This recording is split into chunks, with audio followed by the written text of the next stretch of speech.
Sveiki! Mans vārds ir Juris Baltečs, un šis būs video par praktiskiem padomiem mācoties programmēt pašmācības ceļā. Es nesen publicēju video par to, kā man gājis pašam kļūstot par programmētāju pašmācības ceļā, laikā, kad IT pasaulē tie jaunie programmētāji īsti nebija vajadzīgi, kas bija tā diezgan unikāla situācija pēdējos aptuveni 20 gados IT jomā. Bet, vairāk par to, kā man gājis, var redzēt tajā video, ko es ielikšu aprakstā. Liels prieks visiem par jaukiem vārdiem un lielu atsaucību par šo video.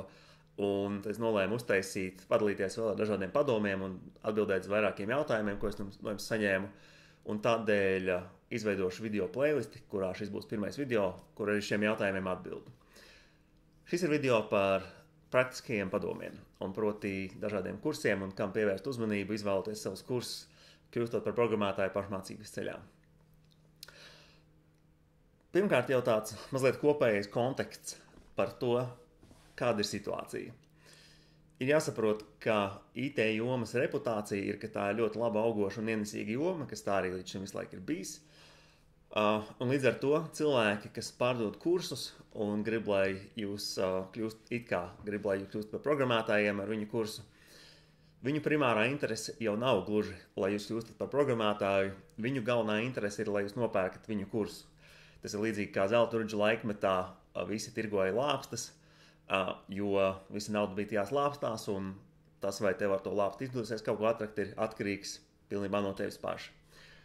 Tas nenozīmē, ka visi lāpstu pārdevēji toreiz, vai arī visi kursu pārdevēji šobrīd ir krāpnieki, nebūtu nē, bet tas nozīmē, ka ir jābūt skeptiskam, izvērtējot šo kursu piedāvājumus, un vajag arī saglabāt tādu realistisku skatu uz dzīvi par to, cik tālu to ar šiem kursiem spējas tikt. Jo ar šiem kursiem un semināriem un bootcampiem un vispārējo ir diezgan viegli krāpt. Un atkal es nesaku, ka visi, kas viņus pārdod, krāpnieki, bet cilvēki, kas pārdod apmācību un informāciju produktus kopumā, vienmēr viņi varēs pateikt, ka, ja tev ar manu kursu neizdevās iekļūt darbā vai tur, kur tu vēlēsi tikt, tas jau tāpēc, ka tu pats nepietiekami cītīgi mācījies, un tas tāpēc, ka tu pats nepietiekami cītīgi meklēji to savu darbu. Kas varbūt tā ir, varbūt tā nav, jo katrs jau pats savas laimes kalējas, un tad kaut kā jums visiem jākuļās. Lai vai kā, sākumā nedaudz par to laiku, cik daudz tas pašmācības ceļš prasa. Manā gadījumā savu pirmo darbu, kurā es neizturēju pārbaudas laiku, es atradu pēc 465 mācīšanās stundām. Un tās stundas es uzskaitīju ļoti, ļoti skrupulozi. Es burtiski sēdēju ar timeru blakus datoram, un katru vismazāk attiešanu no datora nozīmē, ka es to timeru iepauzēju, un tikai tad, kad es atnāku atpakaļ, arī tikai tad es viņu palaidu. Un tā super skrupulozi skaitot, līdz manam pirmajam darba līgumam pagāja 465 stundas. Bet ar to noteikti nepietiek, jo, kā minēju, es pats to pārbaudas laiku neizturēju. Teikšu godīgi, pašā sākumā manā attieksme arī nebija tāda gan nopietna. Tur par to stāstīs vairāk tajā lielajā video, ko es ielikšu aprakstā. Bet, kādā ziņā, tādas laika ekspektācijas, ko es vismaz no savas pieredzes varētu teikt, ir, ka vajadzētu tai programmēšanas apgūšanai veltīt vismaz 15 stundas nedēļā, un es teiktu 9 līdz 12 mēnešu posmā, pēc tam, kad jūs būsiet veltījuši tās 15 stundas nedēļā, jūs varat sākt jau izskatīties pēc tāda kandidāta, ko ir vērts aplūkot uz kaut kādu jaunākā izstrādātāja pozīciju. Es nesaku, ka pēc šiem 9 līdz 12 mēnešiem jūs noteikti atradīsiet darbu. Tas, ko es saku, ir, ka jūs varēsiet sākt kandidēt uz pozīcijām. Ļoti liela atšķirība. Stundu ziņā tas ir 9 mēneši ar 15 stundām nedēļā būtu 540 stundas, 12 mēneši būtu 720 stundas. Un 3 kursi, ko es ieteiktu iziet katram, kurš sāk programmēt, un es viņus ieteiktu arī tieši šādā secībā, ir Harvard kurs CS50, to jūs varat atrast YouTube, tas ir bezmaksas, izcils. Es ļoti nožēloju, ka es ar to nesāku, es sāku ar dažādiem citiem Udemy kursiem, noteikti sākt ar šo. Neatkarīgi no tā, uz kādu programmētāja pozīciju vai valodu vai tehnoloģiju jūs gribat pretendēt, vēlāk strādājot, sākat ar Harvard CS50. Viņš iedos tādu ļoti labu kopskatu par to, kas programmēšanas pasaulē vispār notiek, un iemācīs arī tādus dažādus pamatkonceptus, kuri būs jāzina neatkarīgi no tā, kurā virzienā jūs gribat doties. Nākamais kurs arī bezmaksas ir Programming with Geo YouTube kanālā, kurš saucās Learn PHP the Right Way. Tajā ir aptuveni 140 YouTube video, katrs kaut kāds 11 minūtes garš, un viņš ir izcils. Un lai viņš ir par PHP, kas ir tāda programmēšanas valoda PHP, atkal neatkarīgi no tā, uz kādu valodu un kādu tehnoloģiju jūs gribat tēmēt, iziet tam cauri, jo viņš tur iemāca arī ļoti labus tādus vispārīgus programmēšanas konceptus un kodu struktūras, kuras vispār ir jāzina. Un tad trešais, kurš ir vienīgais no šiem 3 par maksu, kur nopirkt Udemyā par kaut kādiem 11 eiro, ir JavaScript Understanding the Weird Parts, kurš arī, pat jūs nestrādāsiet ar JavaScriptu, ja jūs strādāsiet kaut ko ar web izstrādi, jūs noteikti strādāsiet ar JavaScript, ļoti liela iespēja, bet katrā ziņā, pat jūs netēmējat uz JavaScript, tik un tā iziet cauri arī tam, jo arī viņš tur pastāstā tādas ļoti labas, neintuitīvas lietas, kuras galīgi nav pašsaprotams, bet noteikti ir vērts zināt. Un, nedaudz par to pašu CS50, veids, kā viņš norit, tur bija 12 vai 13 lekcijas, katra ir aptuveni stundu gara, un tad tai lekcijai nāk līdzi 2 mājas darbi, kas ir jāizpilda. Viens ir tāds vienkāršāks, un otrs ir izaicinošāks. Un tad tiem ir jākuļās cauri. Jā. Un es noteikti ieteiktu saņemties un tiešām tos arī izpildīt. Jo tos pildot, teiksim, tikai tā tu pārbaudi, vai tu tiešām iemācies kaut ko no tās lekcijas. Es pats sākumā pieļāvu kļūdu, skatoties to lekciju, nedaudz tur skipoju uz priekšu un paskatoties to uzdevumu pēc lekcijas nodomāju, tā principā saprotu, kas tur bija, labi, gan jau varēšu iztikt, nepildīt, bet to es vienmēr nožēloju. Pēc tam, kad es atduros par tādiem sarežģītākiem darbiem, kaut kādās 4. 5. lekcijā, vienmēr nožēloju, ka, labi, tomēr vajadzēja izpildīt arī tos sākotnējus, un tad vienkārši gāju atpakaļ un pildīju visu pēc kārtas. Teikšu godīgi, bija viens no tiem grūtākiem uzdevumiem, kur es tā arī neizpildīju, bet, pie darba man beigās iznāca tik un tā kā varbūt tās to vienu izlaist. Viņš bija par vēlēšanu sistēmas izveidu. Tur bija jāuzkodē tāds algoritms faktiski, kurš nosaka vēlēšanu uzvarētāju, bet tāds sarežģītāks. Nevis vienkārši jāskaita balsis, kuram visvairāk, bet atkarībā no dažādiem kritērijiem viņš bija jāapstrādā un tad jāizvēlās tas uzvarētājs.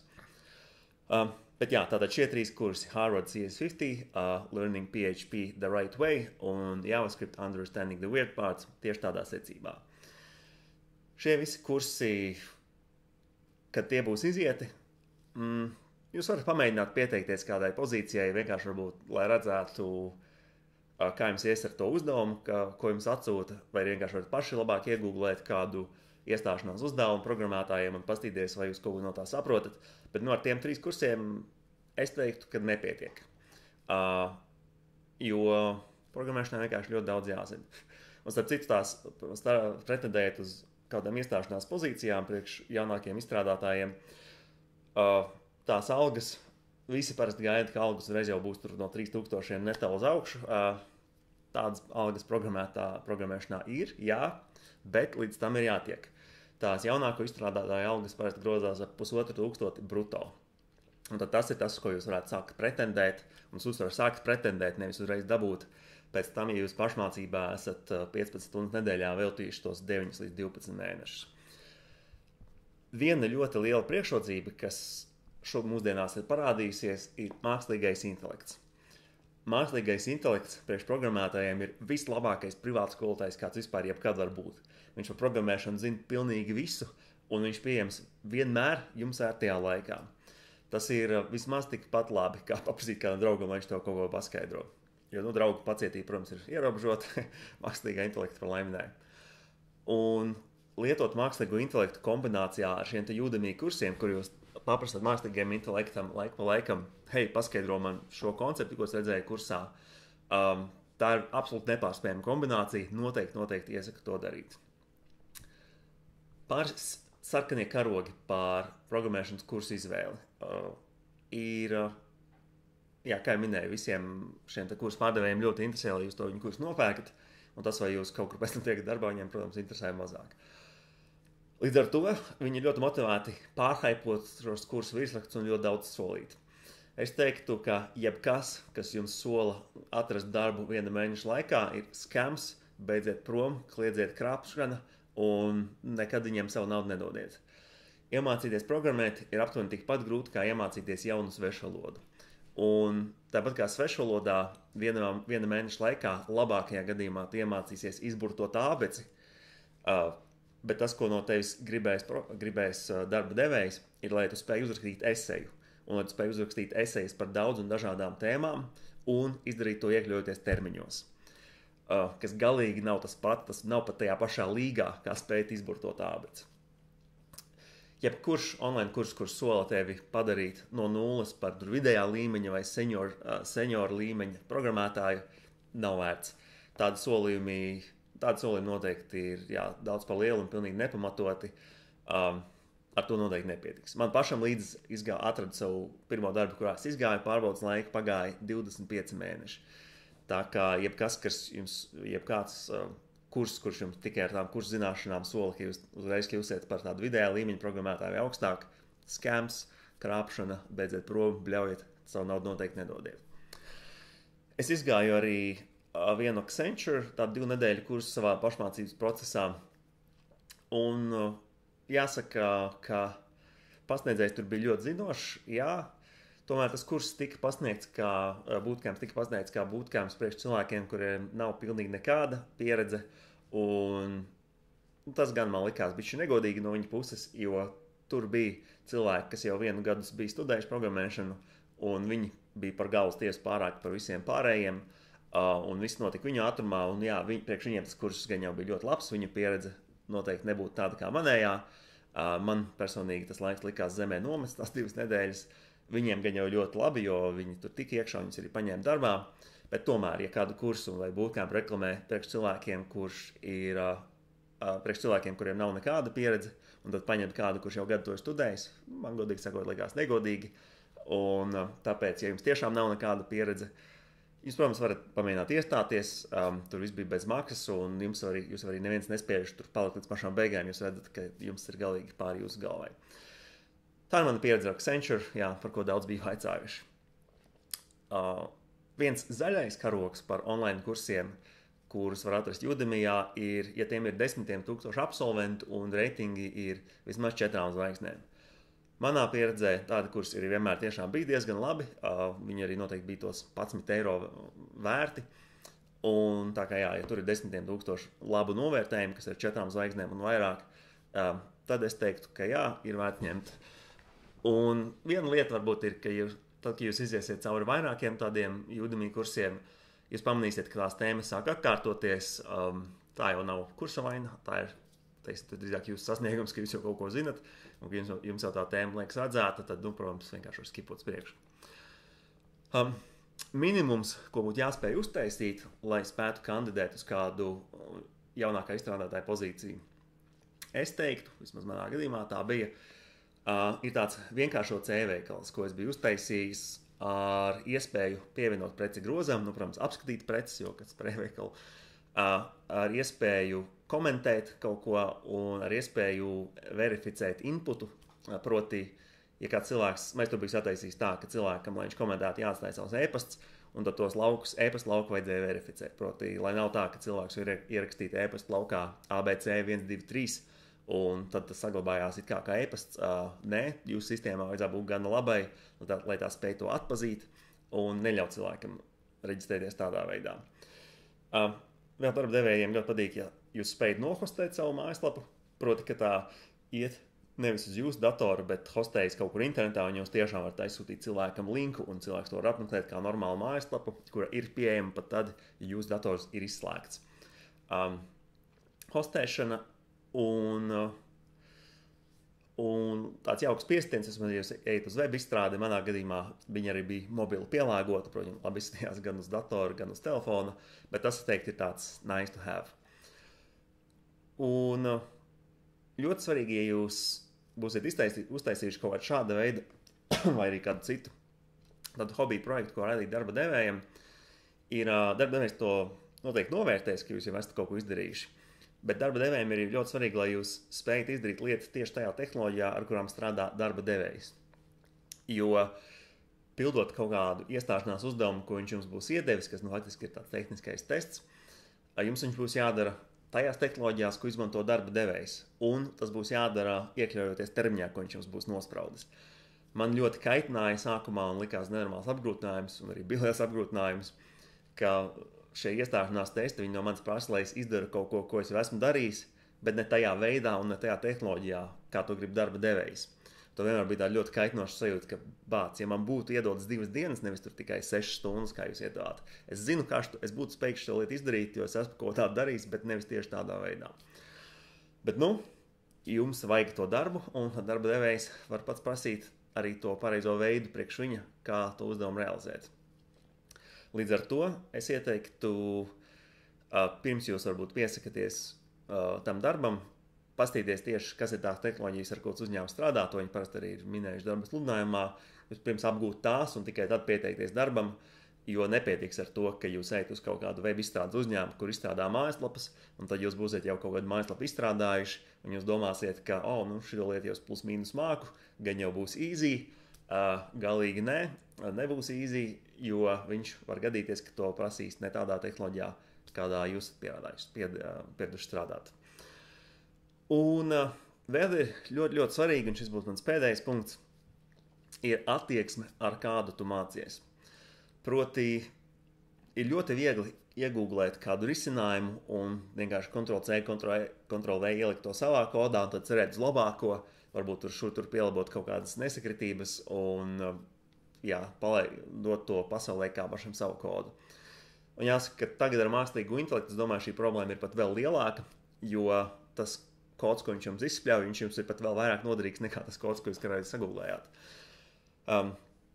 Bet ir ļoti, ļoti liela atšķirība tajā, vai jūs kaut ko uzprogrammējat vienkārši kopējot musturu, vai arī izprotot to, kas notiek zem pārsega. Man ļoti patīk tāda analoģija ar gada laiku maiņu.